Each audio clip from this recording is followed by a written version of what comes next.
Hello. Hi, everyone. I'm Rachel Rollins. I am the District Attorney of Suffolk County, and we are super excited to be here in Chelsea. We want to make sure we get started to be respectful of everyone's time. I am just sort of opening this up to say thank you all for being here. I'm going to turn it over to Ricky, who is our new Chief of Community Engagement, and he's going to sort of set the table a little bit. There's going to be a fabulous person speaking who is the Chief of our Chelsea District Courts, and then I'm going to come back and talk to you a little bit about what we've been doing since I took office almost 5 months ago. Okay? Thank you so much.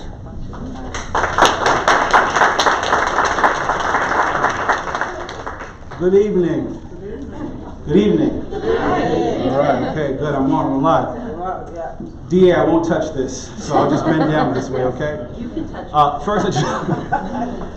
First, I just want to start off by thanking the Chelsea Senior Center for hosting us. Thank you very much. We deeply appreciate it. I want to thank the residents of Chelsea for coming out. Thank you for coming here. We appreciate it. I know you probably worked all day, so we thank you for being here. I want to thank the community partners that mobilized the residents to come out. I contacted many of you. I see Dan Cortez. Dan, where are you? You're somewhere in here. Thank you very much. And all the community organizations that help to galvanize people, let people know. Thank you very, very much. I want to recognize some of our elected officials. My sister's here, Damali, the president of the city, Chelsea, the president of, yes, you got it. That's the city council president right there, Damali. But also Leo Robinson. Leo, thank you for being here. We really appreciate it. So, to my left and to your right, there are some great snacks here. I want to thank Tito's Bakery for providing for us some great snacks tonight. There are some brownies there for you, so please make sure you get one before you go. Our Chelsea District Court team is here. Would you guys just mind standing so we can recognize you?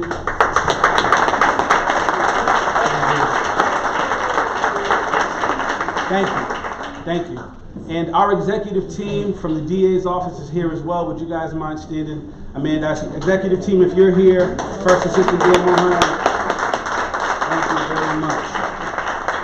Okay, we are through. Okay, can you guys hear me? I can't do the bend downstairs. So this is an exciting time for us.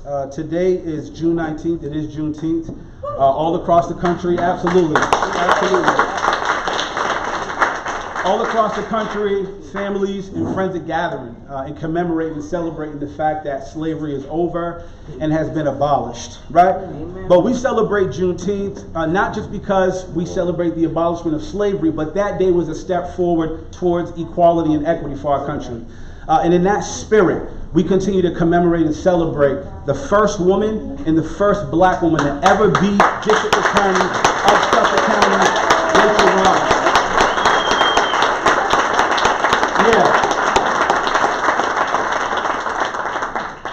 And lastly, one of the things that the DA has done because of her commitment to the community, traditionally and historically, our office has been dedicated to reinvesting back into the community at the total of $60,000 from our asset forfeiture money. With her first term, she's already taken that from $60,000 to $100,000, and so we're very excited about that. Absolutely. We have organizations all across Suffolk County who've applied for the community reinvestment grant from Roxbury all the way to Chelsea. We do have some Chelsea organizations. I'm not going to tell you who right now. I'm not going to spoil it for them, but we do have some Chelsea community organizations who will be awarded some of that grant money to continue to do the great work that's happening here in Chelsea. And so that's our community engagement update. I want to just welcome Miriam. She is our Chief of Chelsea District Court to just come and share with you all the great things that are happening in Chelsea. Thank you.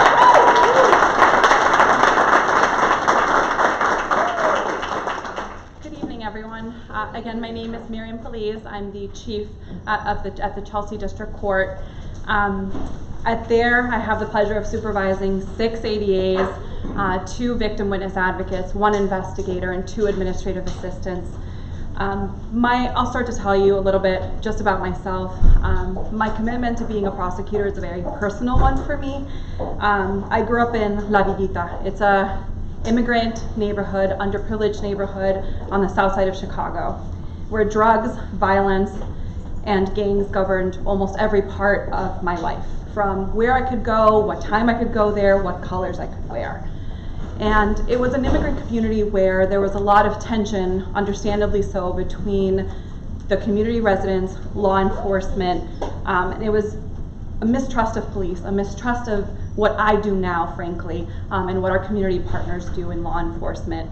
And those tensions, that mistrust was incredibly far-reaching and very impactful on a day-to-day basis. And it was because of what I witnessed, what I experienced growing up, what I saw on a day-to-day basis, that I vowed to dedicate my life to fighting violence, to giving a voice to people who might otherwise not be able to advocate for themselves, to preserving justice, and creating safe and nurturing communities, to the work of a criminal prosecutor. And I can confidently say that I've been the chief over in Chelsea for a couple of months, but I did spend 2 years as a line prosecutor there.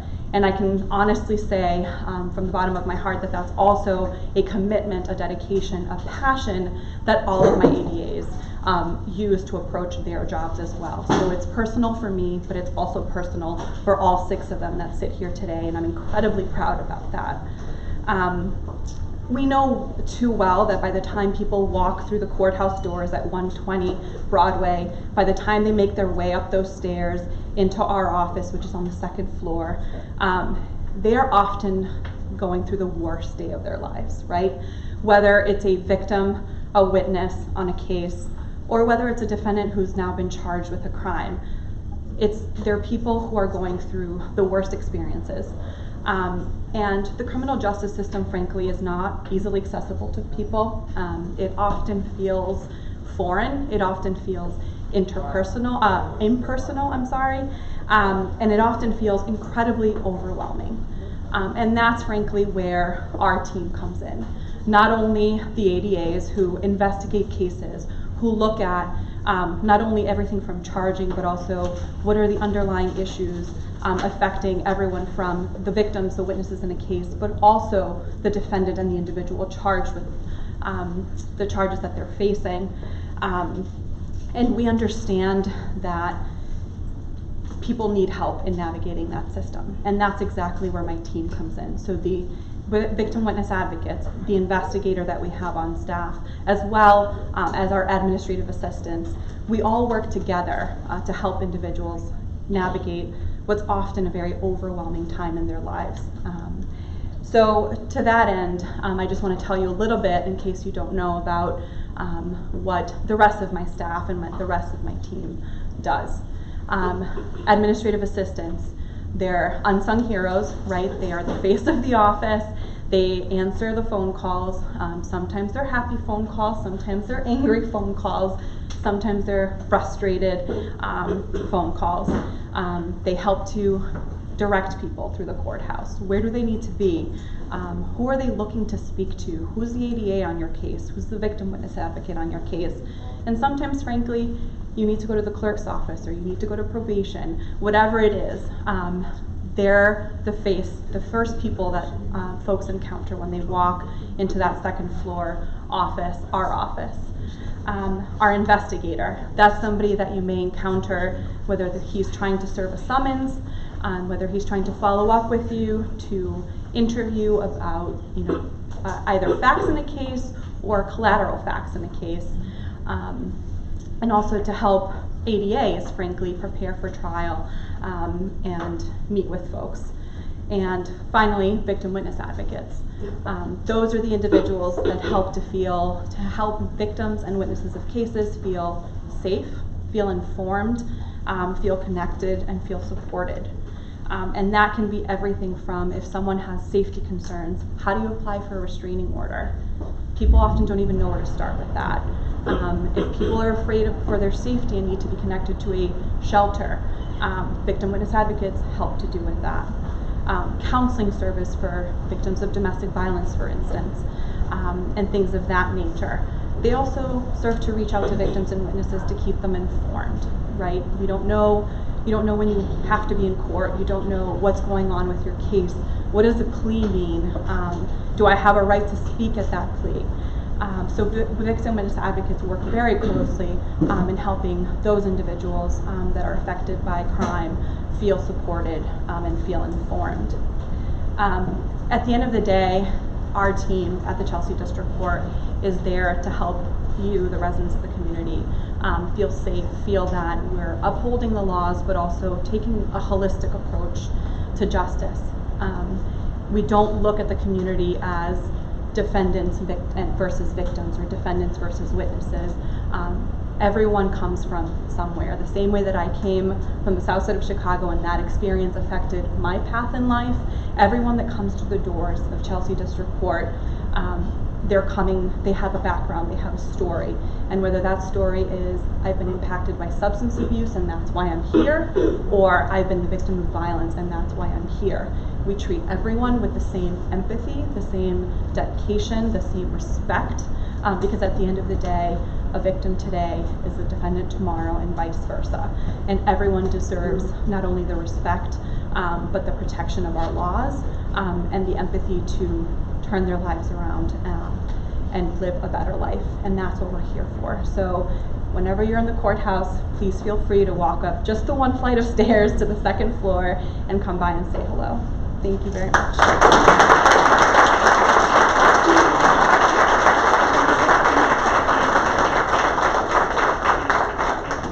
Before the DA comes, just a couple quick things. Zoma is in the back, just wave. If you need anything translated, she has some packs back there. Please go and see her.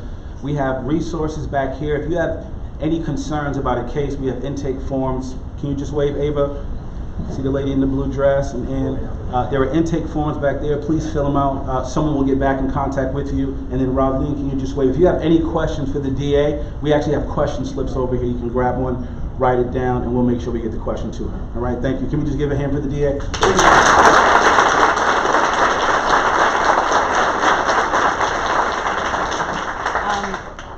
Oh my God, I apologize. And I think I just turned that No, you're on. good. Sorry.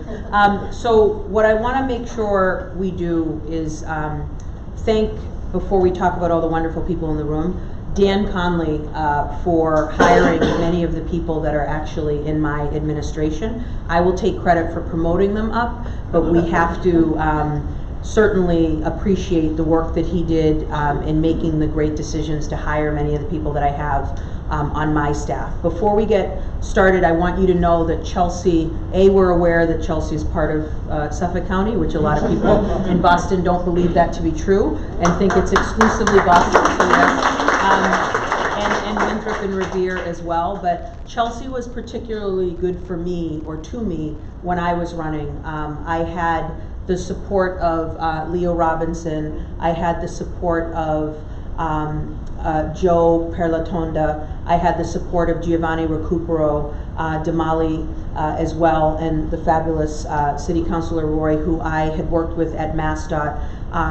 I knew how vital this community was and vibrant it was and is, and spent quite a bit of time here, so this feels like home, and I want to thank you for that. Additionally, I had the support of Gladys Vega, who does tons of work with the Chelsea Collaborative, as you know. I was fortunate enough to go and see Chief Kai's and all the work that he does with the Chelsea Hub. I had sat down and had coffee with your fabulous city manager, Ambrosino, who I want to make sure we give a shout out to. Thank you for being here, sir. And then I've also met with, in a different capacity, Marisol Santiago, who is appointed to the school committee and will be running soon, I hope, to take that seat as well. So congratulations for that appointment. So really quickly, one of the things, before we do that, Ricky sort of glanced over it, but I want to make sure that Dan Mulhern, who's my first assistant, waves. Dan actually is the #2 person in the office. He started in Chelsea, is that right? In the district courts. And additionally, I have with me Amanda Teo, who is my new chief of staff as of today, who's a wonderful attorney in the office.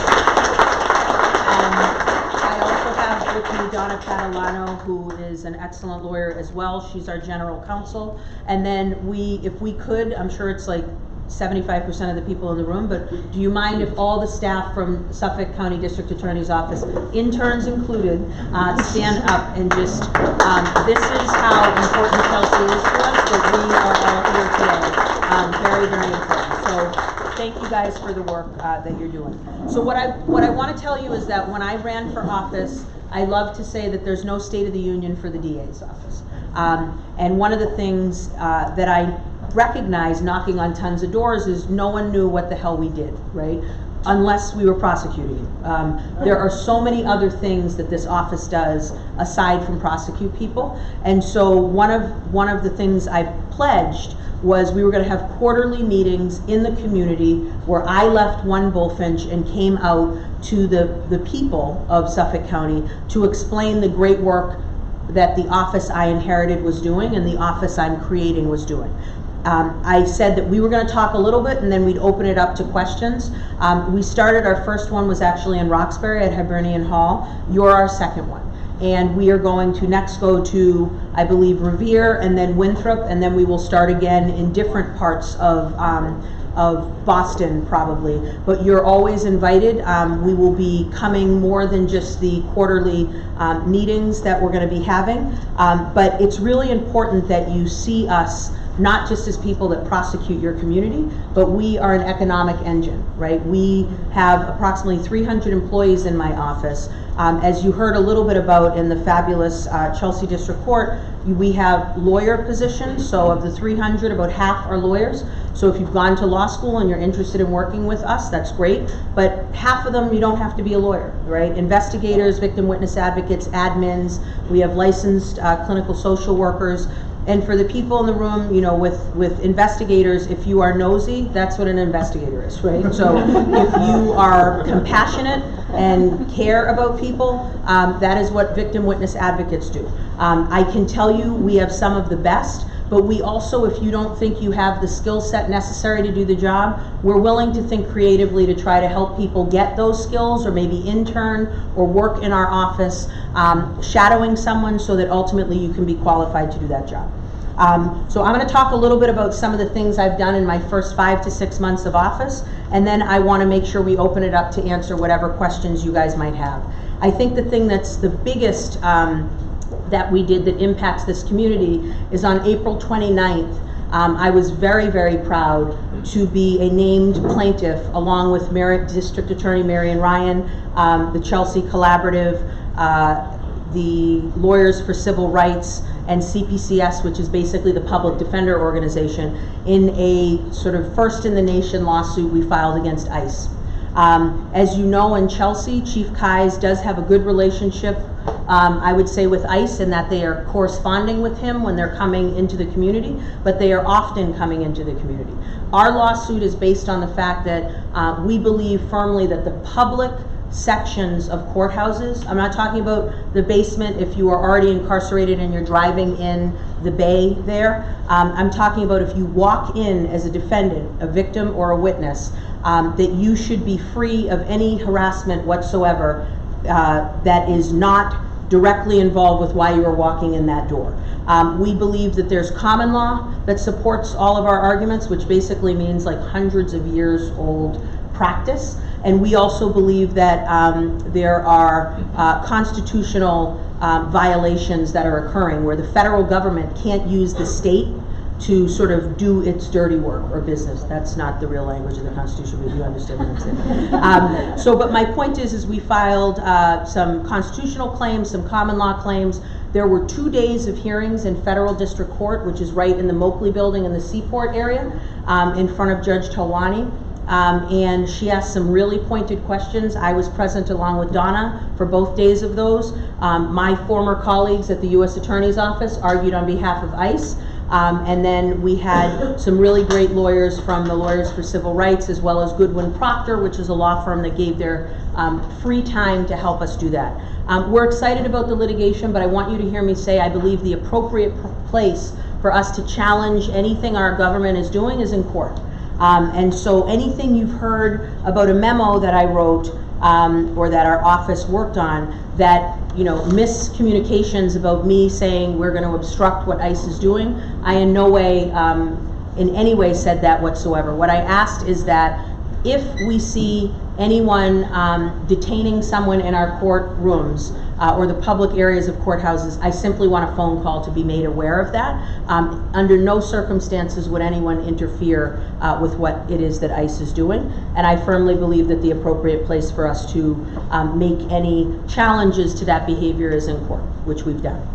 The next thing we did was I created, and it's probably one of the first in the nation, something called a discharge integrity team.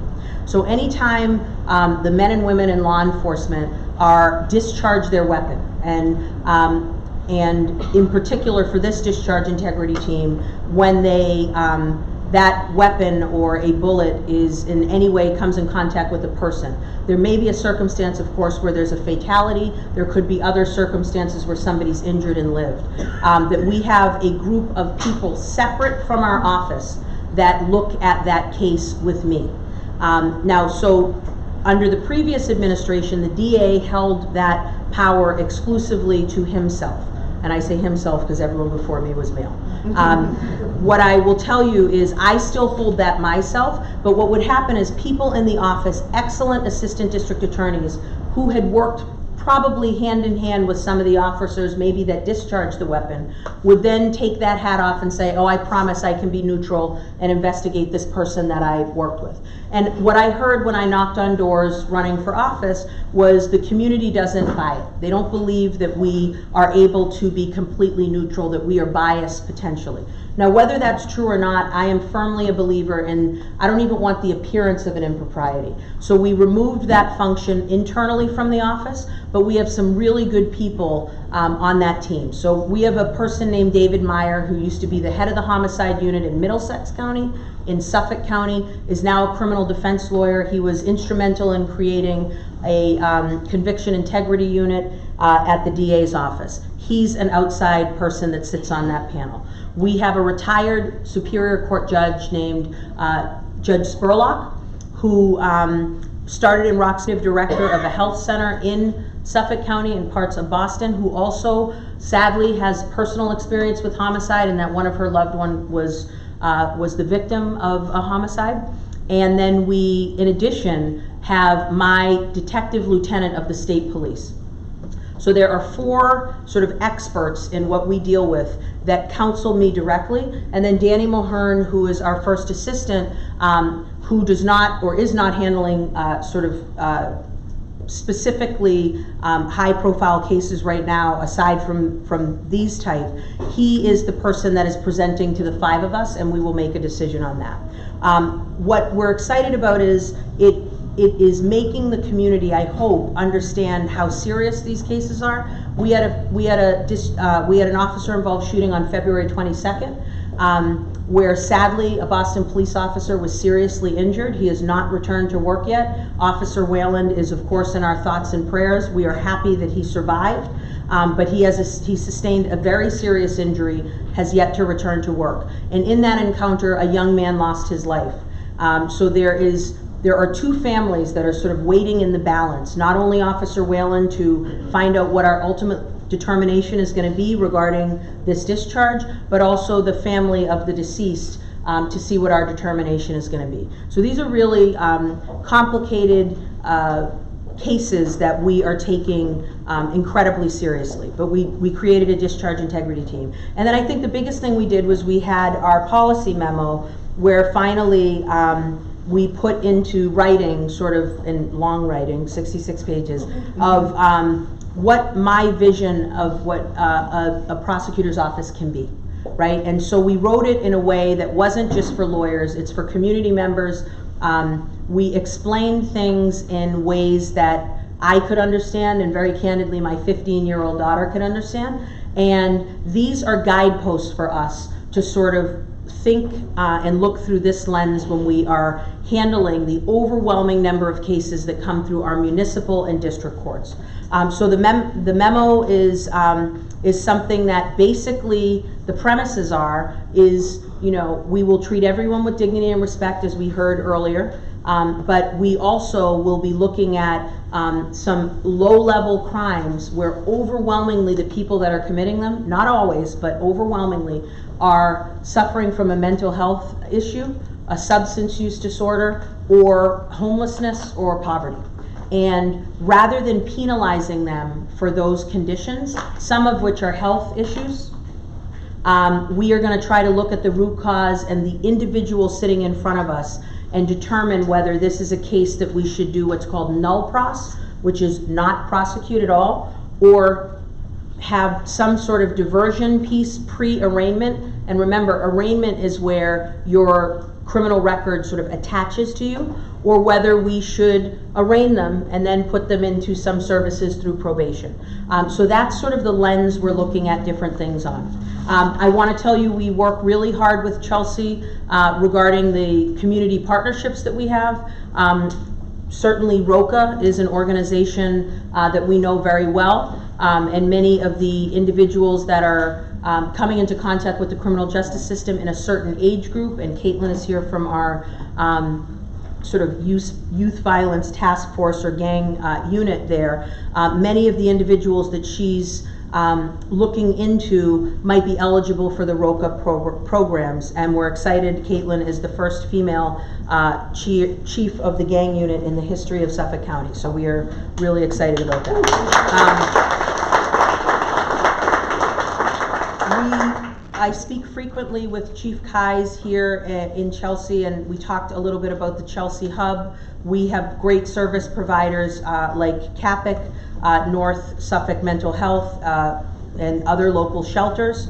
And then I want to also just give a shout out to Priscilla, if you could wave for a moment. I see you. I know you previously were in Chelsea, and victim witness advocate Edith is here as well. Will you please wave?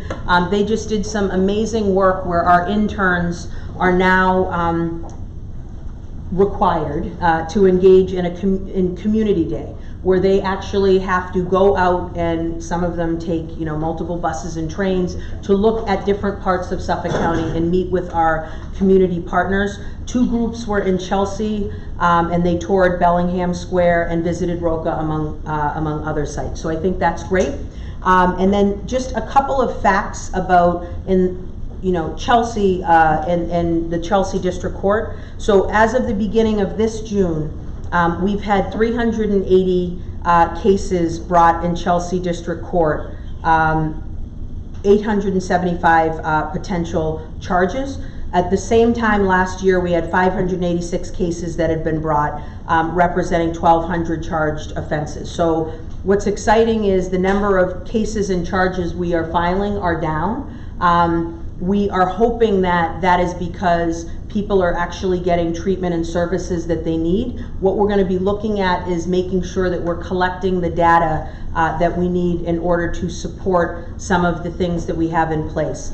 As you guys know, and this is going to start not good and then it ends good, I promise. Chelsea used to be on the top 100 most dangerous cities list. And it went from being ranked 14th, I am told, in 2012 to 46th in 2016 to happily not making the list at all in 2018. So that is something we should be very proud of. And there are our law enforcement partners here from Chelsea Police Department that are doing great work to make sure that happens. And so there is currently a trial involving a murder that sadly happened here in Chelsea of Melvin Cortez, where it was a particularly violent homicide involving a baseball bat, and we are excited that Dave McGowan has presented the case to the jury. The jury is out now, and we're hoping we're going to get accountability for the family of Mr. Cortez regarding that case. But that is a large case that we have pending right now involving Chelsea. And so those are some highlights that I'd like to talk to you about, but I wanted to give you an opportunity if you have specific questions of me or anyone on my staff about what we're doing here in Chelsea District Court or anywhere else. I like to say any question you have. Oh, we already have one. Go ahead, sir. So I got here candidate. What is going to be your guys going to do for displacement? I'm sorry, say the last part. How you guys are going to look into the displacement going on in Chelsea? Oh, displacement. So housing, you mean? Or, yes, yeah. housing. So I do like to say that I believe, even though as the district attorney, people think we only sort of prosecute, housing displacement is a very large piece, or housing availability is a huge thing that we look at with respect to either returning citizens or looking at communities there.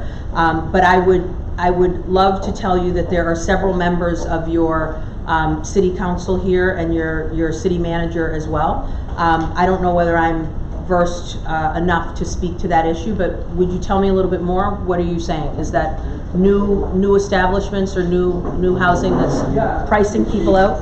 Yeah, this is problem. Right. So they can't keep up with the rent. That's all statewide. Yeah. So for example, for me, like a 12 years old cancer patient, 5-star plan, I have an eviction this month. Yeah. So that's what we are going through right now. The building that I live, 855 Broadway, that's a nightmare. And I don't, well, at least that I don't know if the office is in there working or not. That is 125 pieces. Old, yeah. So I would encourage you, I mean, what we can do is after this, I would encourage you to speak to some of the Chelsea City councilors about that piece, and that's something certainly I can tell you is happening all over Boston right now as well. And it's an issue that, gentrification and communities that have overwhelmingly been, generations of families have lived there that now can't afford it. That displacement is something that's very significant. But I think probably your city councilors would be more equipped to answer that. Thank you. Got a question for you, Jay. Sure, go ahead. It's been about a month since you hired your new technologist. What can you tell us about what he has done and will be doing to increase transparency and accountability for data? Nasser, did you write that? So Nasser is our new technologist. Can we stand up and say hello to him? The question is, why is your technologist so brilliant? Nasser, you wrote that question. Why don't you come up here and talk a little bit, if you don't mind? We were really fortunate to get Nasser. He worked hand in hand with the ACLU on some really interesting data compilation requests and searches. So why don't you tell us a little bit about that and then answer the question? Sure. Thank you, Rachel. Thank you to whoever asked that question. You. Thank you. Yeah, I mean, who I am prior to joining this office was I worked at the ACLU. I did a lot of the work with Rasan Hall, actually, and wrote a report about the office about the data from this office, talking about policy and data. And Rachel and the team have been so gracious and asked me to come on board. And so, that's been a little over a month now. And so a lot of what I'm doing now is to figure out ways we can take data that we have, data that's not necessarily the best data to work with, and use it to inform policy, go towards what we would say, we want a public health driven model in approaching issues around public health. And so data is really the backbone of that. And so we really are trying to focus on how we can collect better data, how we can store it, and how we can report it out to the community. So stay tuned for some updates on that.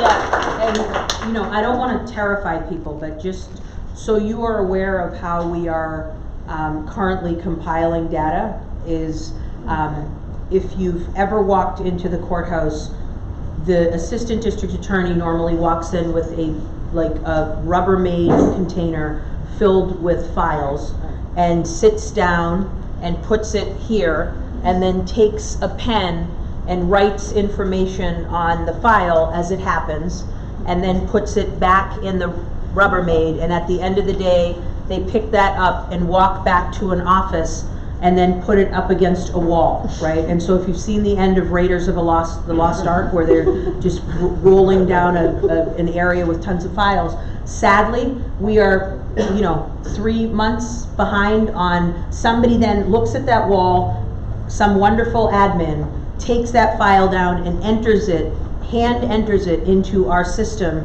our computer system, which is, and I'm not joking, called Damien. And it is an incredible, I mean, we're the government. It's an incredibly old system. And so we are working with people like Nasser to A, update the system, right? And have some new entry points that we can put in. But B, make sure that the Commonwealth is compliant with the new crime bill, which requires that different parts of the legal system communicate with each other. So the trial courts, for example, or probation, or the police department has virtually all the same information that we need that's already entered into a system that we are now re-entering into a system, but we don't have access to their files and information. There are things happening around the country where other district attorneys' offices, I'm not fluent in this, so Nasser, if I'm making up words, like, I don't know if there's like a portal that people, they don't teleport through it, but they like, there's a portal that everyone puts their information into, and basically in Philadelphia, everyone goes, and the public defenders, the assistant district attorneys, everyone has the same information in the same place that they can look at and make determinations about a case. We are literally paying maybe like 4 to 6 full-time employees every year to just enter this same information in. So it is not fine-tuned. We are working very hard, and it is a problem I inherited, and this is the way it is often done everywhere. We are working very hard to make sure we're getting up to speed, and that's why we've hired a technologist for the first time ever, and we are working round the clock with that. Any other questions? Yes, Mike. Mike, you had 4 questions. Wow. Could you choose just one? No. For the DA? And project, please. Hi, Mike. Mike Prusky. Prusky. Yes.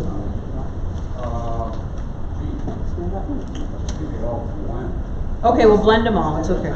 Yeah. You want this back, Mike? All right. I would read it for you. I couldn't make that. I didn't want to put that in my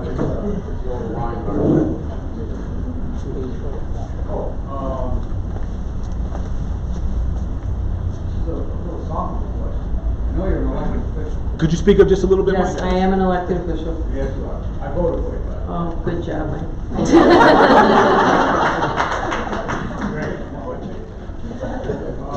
However, do you think that district attorneys nationwide, instead of being elected, should be appointed by the executive branch, so the executive branch would be responsible if they screw up, instead of being elected by millions of people or thousands of people in the district or nationwide, where if the DA screws up, does not do the right thing, not only by the defense but by the plaintiff, that they can be removed from office.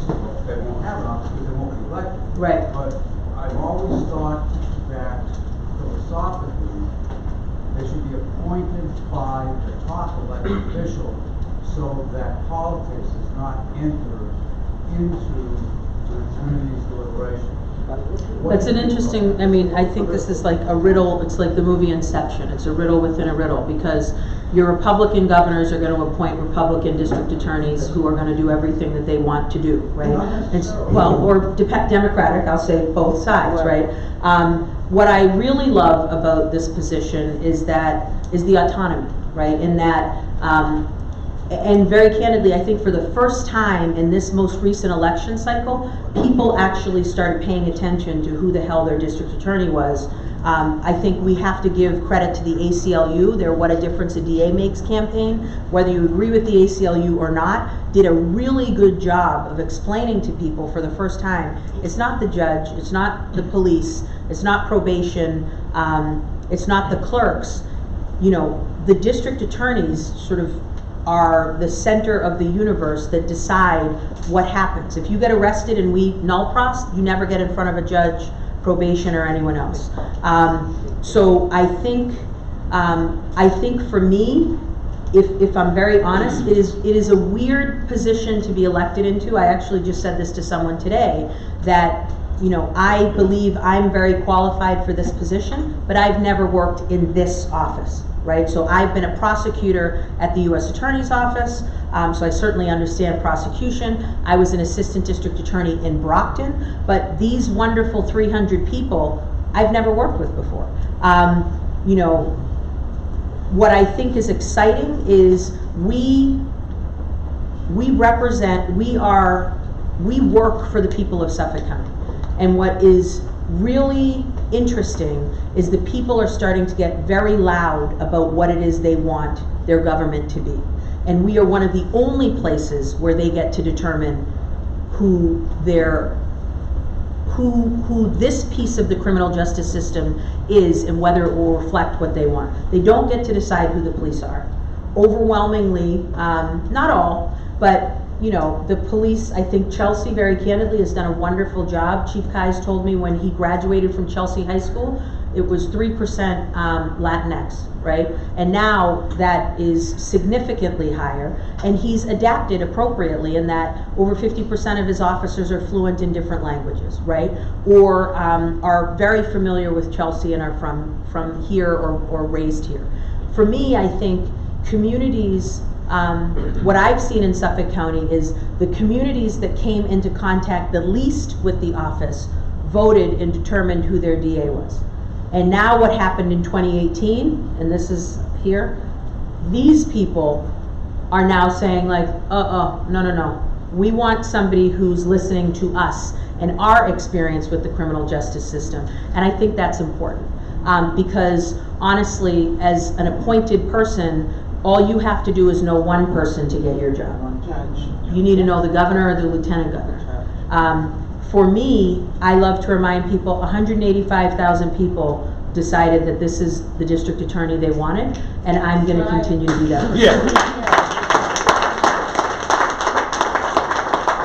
But it's a really interesting question. I do get it. One pro to what you're proposing is that the governor could then say, hey, you know, trial courts, DAs, EOPS, which is the Executive Office of Public Safety, share all your data, right? Like he, hopefully one day she, can decide, right? Like, get together and have a better computer system. Let's put however many millions of dollars together to do that. It's really hard when we're trying to speak to each other and none of our computer systems speak the same language. I'm not using Nasser testimony. You get what I mean, right? But my point is why I'm excited about being one of the 20 progressive prosecutors in the United States. There are over 2,600 of us. 20 of us would be considered progressive, right? Is when you think creatively about things, there are great organizations like Chan Zuckerberg that want to give you millions of dollars to help you with your data system, right? So because we're thinking about things differently here, I think we're going to get some funding to have experts like Nasser make us get to where we need to be. Because right now we're in like the 1830s, right, when it comes to our computer systems, and we need to jump centuries. I don't know if the math works there, but we need to move forward. Next. Yes. Hi. I'm wondering if you intend to address the public records request issue in trying to get, even for someone who's convicted, to get his or her records when they file public records requests. I mean, Massachusetts is known as one of the worst states in the country in terms of openness and transparency. I have sometimes I have seen prosecutors have to sue in order to get records that should be just given over. And I'm asking this because I know of someone who I believe has been wrongfully convicted. He's at Norfolk. He has been there for 43 years. He only recently, after you were elected, got exculpatory. He's been asking him for forever for documents, and he only recently, in November, I think it was around November, December, he got 2 pieces of exculpatory evidence, and they were notarized and signed in, are you ready for this?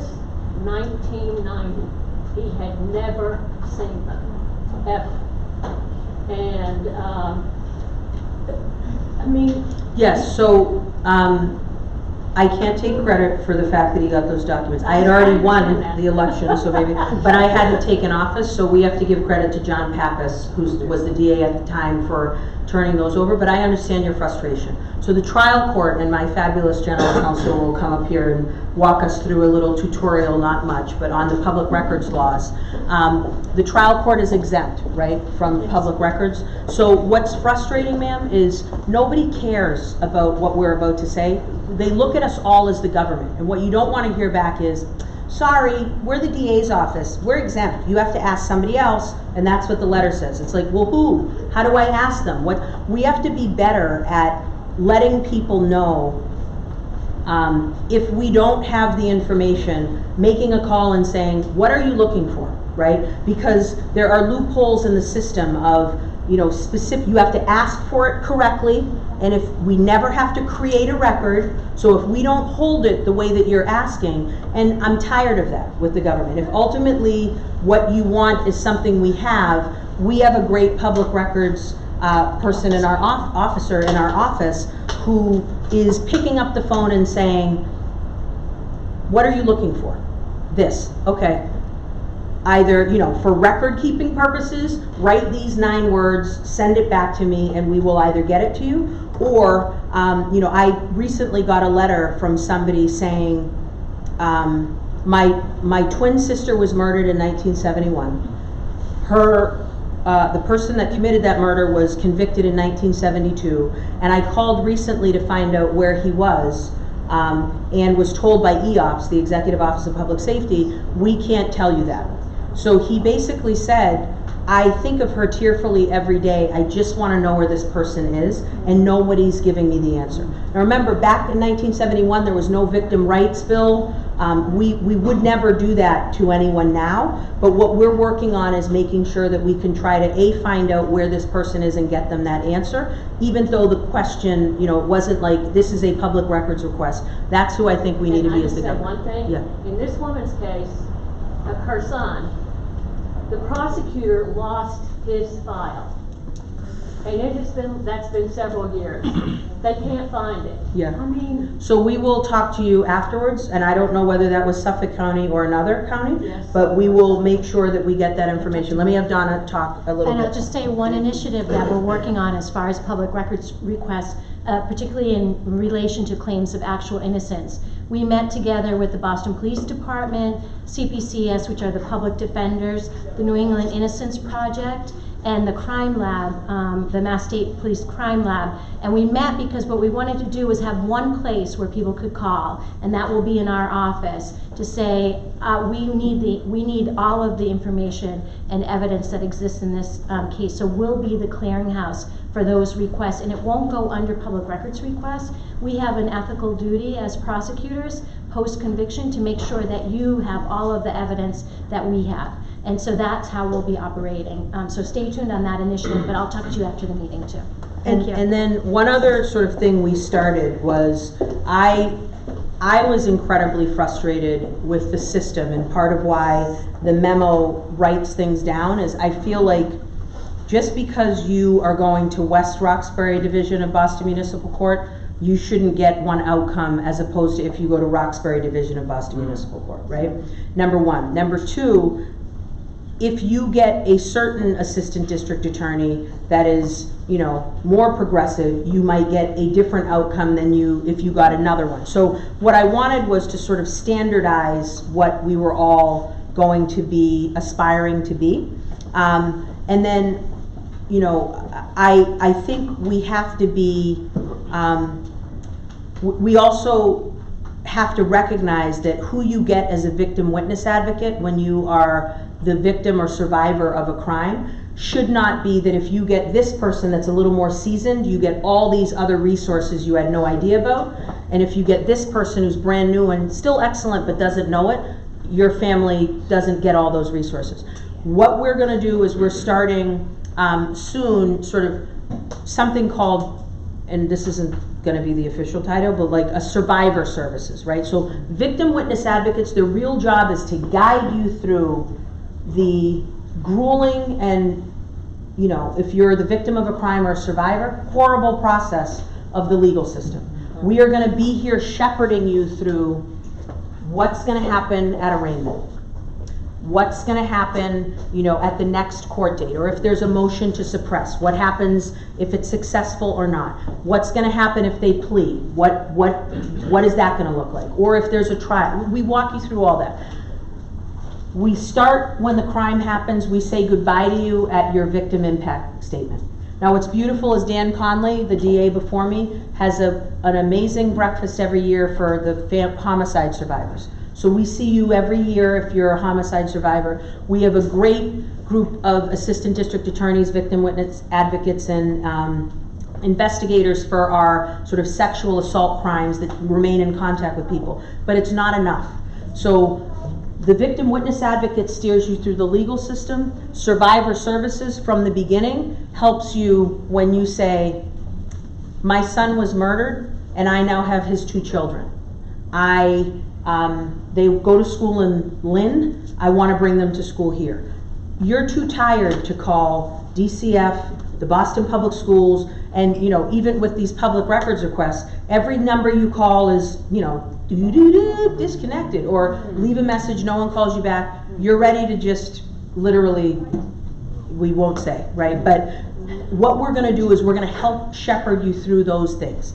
When we get so many calls from people saying, my loved one was murdered and I have to walk over the threshold every day where I saw him or her in my apartment, and I have a Section 8 voucher, or maybe I don't. I want to move. I am suffering from trauma every time this happens. Can you help me navigate through my lease, you know, or this system here? That's who we want to be for you. And then we want to stay in your life post plea or trial, right? And certainly be there, and sometimes it happens if someone's acquitted, right? And we've tried our best, but we were not able to get accountability for you. So I hear your frustration. I've experienced it personally, and we are working really hard to change that. And we will speak to you whether you want to or not when this is over. Yeah, no, I want to speak to you. All right, good. All right. Anything else? No.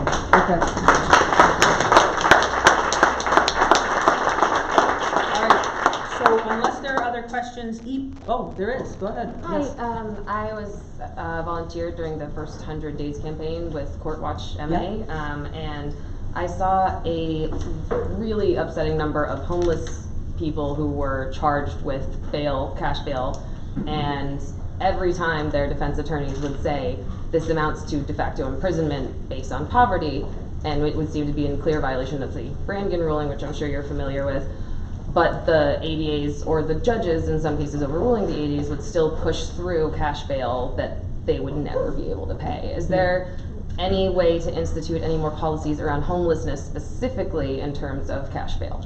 Yeah, I mean, I think the policy that we have, and my memo was issued, I believe, on March 25th. We finally got it out. I believe, and the bail policy that I wrote is just our bail statute and the decision that you quoted. So, you know, what we would be looking at, and for those that don't understand, this is essentially criminalizing poverty, right? So if we both commit the same crime and our bail is $200 each, and you are innocent until proven guilty, which you are, and you have $200 and I don't, I go to jail. And I sit there until either mass bail fund bails me out if it's under $500, or somebody does a GoFundMe if I have enough people that care that I'm in Nashua Street, let's say. But yes, we are looking actively, you know, I don't know, and I would never try to speculate on what that person's specific situation was, but I want you to hear me say, I read, I don't respond, but I see everything, and sometimes I want to, but I don't. I see everything that Court Watch does. I'm familiar with Mallory and Atara, and although I might not fully agree with everything, the work you are doing is important, and we read it. I need you to understand that, you know, and they can attest to the snapshots I take with a circle and a question mark and 3 letters usually before it, saying, get me an answer to this immediately, what's happening. But I also want you to understand, and this is not an excuse, but I have 300 employees. We have 8 divisions of the Boston Municipal Court, Chelsea District Court, Suffolk Superior Court. We have Mass Appeals Court and the SJC, and a lot of things are happening. We now have, where is she? Miss Dana. We now have a fabulous chief of the municipal and district courts and community prosecutions. We did not have a person in that role for a while, who is now fully staffing all of our divisions of BMC and Chelsea, and you met the fabulous head of our Chelsea division here. And we are now going to be getting absolutely weekly and possibly soon daily updates of what's happening. How many arraignments are happening? It is unacceptable to me, you know, that the mayor has a dashboard that says like 72 potholes on Rachel Rollins' street, you know, which is true, by the way. But like, you know, he knows where potholes are, and I don't know how many arraignments every day that happens. We can get the answer, but it should be coming to me before then. So it's a long way of saying, when you see things like that happen, we are looking at it and we will see if it's right. One of the other things we are working on is, I had said, and we have not published this yet, but we were going to look at any of the bails, $25,000 or less, from when I came into the office, to reevaluate and see whether those are consistent with our bail policy, which is just the bail statute and the Supreme Court decision. So we are working on that, and thank you for constantly watching us. Again. Some of the reforms that you want to institute are going to require legislative and financial approval. That's going to be a very, very, very long, drawn-out process. There's a lot of vested interest in the legislature to disagree with you. How are you setting your game plan in motion to get the legislative branch to support the reforms, not just in your county, but the other 12 counties? Sure. So one thing you should know is there's something called the Mass District Attorneys Association, the MDAA. There are 11 district attorneys in Massachusetts. We all meet once a month, actually in my building, which is where the MDAA is housed on the 2nd floor of 1 Bullfinch. So we talk about our legislative agenda that all of us might be supportive of, or maybe some of us are and others aren't, but we work together often on making sure we're trying, continuously trying to get raises for the people in this office that do the most important work, I would argue, in the courtroom, and are the least paid people in the courtroom, even less than the public defenders. So we advocate strong and hard for increased salaries and wages for our workers, and then also for legislation that we think there are loopholes or problems that we're hearing from. If I could have Ava stand up as well, the fabulous Miss Ava, who's our head of government affairs. Ava used to work with Senator Brownsberger, who used to be the chair of the Judiciary Committee, and is now some Latin word that I don't know, but the number 3 person in the Senate. What is he, the president? Pro tem. So what we have with Ava is we are watching all legislation that certainly impacts the work that I do, but then we're also branching out a little bit more. So I recently testified for the Promise Act, which is an education bill to fund overwhelmingly urban schools to the tune of about, it was filed by Senator Sonia Chang Diaz, or what is the word I'm thinking of? Sponsored, right, by Senator Sonia Chang Diaz. Part of why I was really vocal about this is I believe you can either pay $18,000 now on hope and promise in elementary school and future awesomeness, or in your nickel and diming this, but you don't blink for a second over here at $55,000 a year in Nashua Street to house somebody, right? So let's spend the money in a different way. So we are not just looking at legislation that has to do with loopholes in the criminal justice system. We're looking at, legislation regarding gun violence, which is a health crisis, right? And one of the things I was super proud of is Mass General just announced a Center for Gun Violence Prevention. I was one of the speakers there and reminded everyone, because we were really fortunate to have a father from Sandy Hook, and we talked a lot about mass shootings, and I reminded everyone that gun violence is also happening every single day in Chelsea, Dorchester, well, not every day in Chelsea, thank goodness, but Dorchester, Roxbury, Mattapan, that's gun violence too, and we have to, there's no hierarchy on who gets more as a result of a bullet, right? So we are looking at being very vocal about different legislation, and Ava is watching that daily. The other thing I'll add, sir, is the legislature is changing, right? There are people like me, not just that look like me, but that have no patience, right? To say, like, I don't want to hear that we're doing that in the next session. We're going to try to make this happen now. And that's what I'm proud of with the ICE litigation. Someone was snatched from the Suffolk Superior Court. I called the Attorney General that day and said, I want to file an injunction. And then I started becoming an adjutant, right? Like making statements that this is taking too long. Why aren't we doing this? What's happening? And within 3 months of all of that grouchy behavior on my part, we filed the lawsuit, right? I don't care if people think I'm grouchy.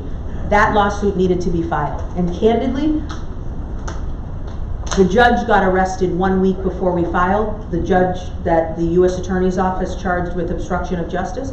And there was questions from people on our team about, we shouldn't file, it's not the right time. And I said, I will break away and file this myself. Like, we are filing, that's it. That's who your new legislators are. They're not patient. They're not waiting for 5 years for gun violence, because they're actually from the communities where they're stepping over bodies or seeing too many, candles and flowers of people that, are murdered, and nobody cares because they don't live in those communities. Thank you, guys. We're going to close down the question portion. Can we give a round of yes. Sorry. Madam President, yes. Yes. District Attorney.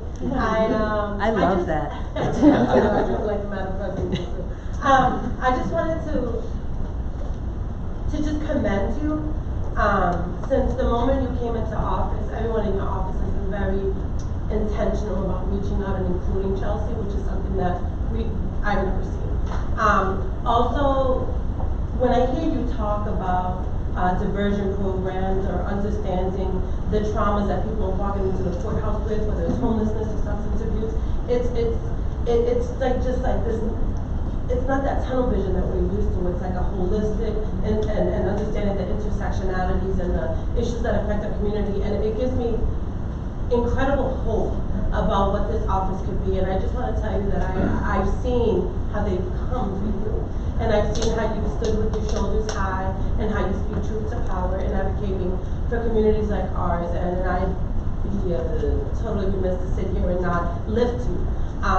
Being my sister in service and for the work that you do for our community. And if what you're doing is considered grouchiness, be proud.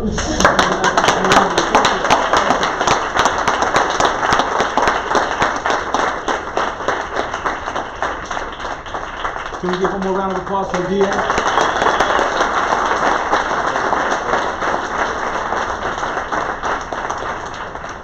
So I just want to thank the Chelsea Senior Center again for opening up this space. I want to thank the residents again, the elected officials, the community leaders. I appreciate you. We're here to serve you. We're here to serve you. I hope that you hear that reverberating from up here. Before you go, would you please stop at our tables in the back to my left and to your right. We have all kinds of resources. Again, if you have an open case or an ongoing case or a particular specific issue that you'd like for us to be aware of, please go back there, please fill it out, and we promise to get back in contact with you. Take a brownie before you go. Yes, you heard the DA, she said yes, take a brownie.